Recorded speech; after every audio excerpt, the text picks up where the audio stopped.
قرآن کریم کی آیات کی تلاوت ہوئی یہاں پر، اور اس میں آخر میں جو لفظ ہے لعلکم تتقون، یہ اصل محور ہے۔ ماہ مبارک رمضان انسان ساز مہینہ ہے، انسان کی تربیت کرنا چاہتا ہے، انسان کو دنیا اور آخرت میں، یہ فقط ایسا نہیں ہے کہ یہاں ہم روزہ رکھتے ہیں تو اس کے تمام اثرات فقط آخرت میں ظاہر ہوں گے، نہیں، اگر ہم واقعاً آیات قرآنی اور روایات اہل بیت کی روشنی میں روزہ رکھیں، جو انہوں نے شرائط بتائی ہیں، قرآن کریم نے شرائط بتائی ہیں۔ تقویٰ کا معنی کیا ہے؟ تقویٰ کا معنی یہ ہے کہ انسان خداوند عالم کے بیان کردہ واجبات اور حلال اشیاء کو استعمال کرے، محرمات سے رکے، ٹھیک ہے؟ یہ ایک ٹریک ہے۔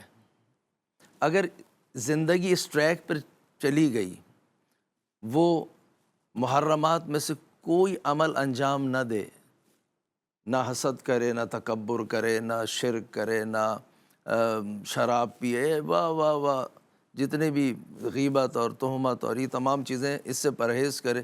سب سے بڑی چیز کیا ہے؟ ظلم سے پرہیز کرے۔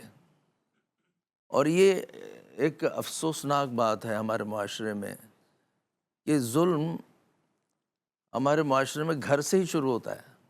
اللہ اکبر۔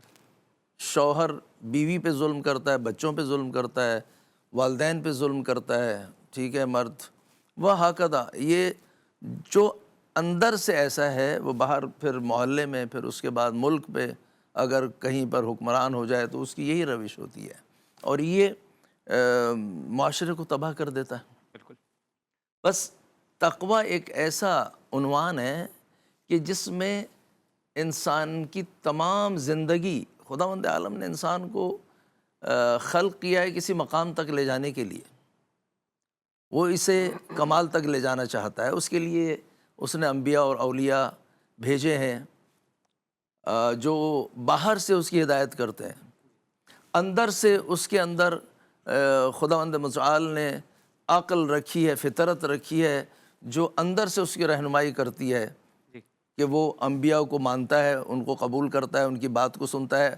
اگر یہ دونوں عمل انجام پا جائیں اور انسان جو ہے وہ اس ٹریک پہ چلا جائے، تو اسے یہ دیکھنا ہوگا کہ وہ لمحہ بے لمحہ جو بھی عمل انجام دے رہا ہے وہ رضا الہی کے مطابق ہے یا نہیں۔ زندگی بدل جائے گی، بہت خوب۔ معاشرہ بدل جائے گا۔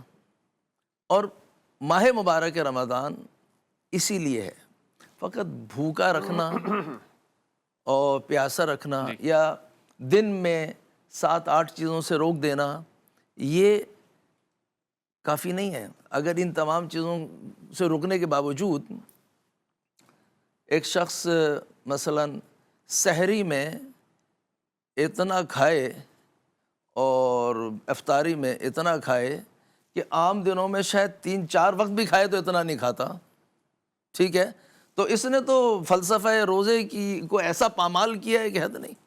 ہمارے معاشرے میں دیکھیں کیا ہوتا ہے، ٹھیک ہے، اس کے پاس کیا رہ گیا۔ یہ ایک مثال دی ہے جو کہ جائز ہے، کھانا جائز ہے، ٹھیک ہے۔ اب اگر یہ محرمات بھی انجام دے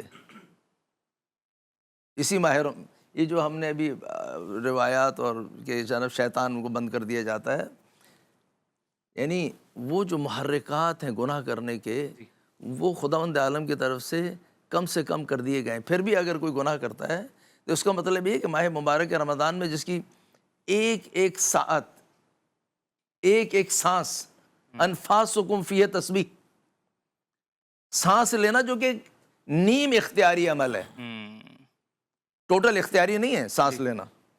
آپ ایک حد تک سانس روک سکتے ہیں اختیاراً، اس کے بعد نہیں روک سکتے، یا پھر خودکشی کر لے انسان، وہ ایک الگ بات ہے۔ اس پر خداوند عالم نے کیا فرمایا ہے کہ یہ تسبیح ہے۔ رسول گرامی نے خطبہ شعبانیہ میں یہ ارشاد فرمایا، ٹھیک ہے۔ تو اس قدر یہ زمانہ خداوند عالم کے نزدیک اہمیت رکھتا ہے، سعادت اور برکت، ٹھیک ہے۔ تو پھر اگر کوئی اس میں گناہ کرے تو یہ کوئی خیال نہ کرے کہ یہ اتنا ہی اثر کرے گا جتنا گناہ کیا ہے، یہ بھی کئی گناہ اثر کرے گا۔ بہت ہی خوب، بہت خوبصورت۔ یعنی یہ نفس کو، انسان کی ضمیر کو تخریب کر کے رکھ دے گا، تباہ کر دے گا۔ لہذا آپ دیکھیں ظاہری طور پر مسلمان ہیں جی۔ اور کام کیا کرتے ہیں؟ شاید عام ظالم اور عام کافر بھی یہ کام نہ کرتا ہو جو کرتے ہیں، ٹھیک ہے؟ تو یہ ایک اہم بات ہے، بس یہ ذہن میں رکھنا چاہیے۔ جی یہ ماہ شعبان جو ہے جو گزرا، اس کے آخر میں کچھ دعائیں آئی ہیں۔ جی اس میں ایک دعا یہ ہے جی کہ خداوندہ ماہ شعبان کے مہینے میں اگر تو نے ہمیں نہیں بخشا تو یہ جو آخری چند دن رہ گئے اس میں بخش دے۔ اس میں وقت یعنی جی ماہ رجب، شعبان، یہ زمین ہموار کرنا ہے نفس کی، کہ یہ جب پاک ہو تو ماہ سیام میں داخل ہو اور اس کی برکت اور رحمت کو جذب کرے۔ جذب کر سکیں۔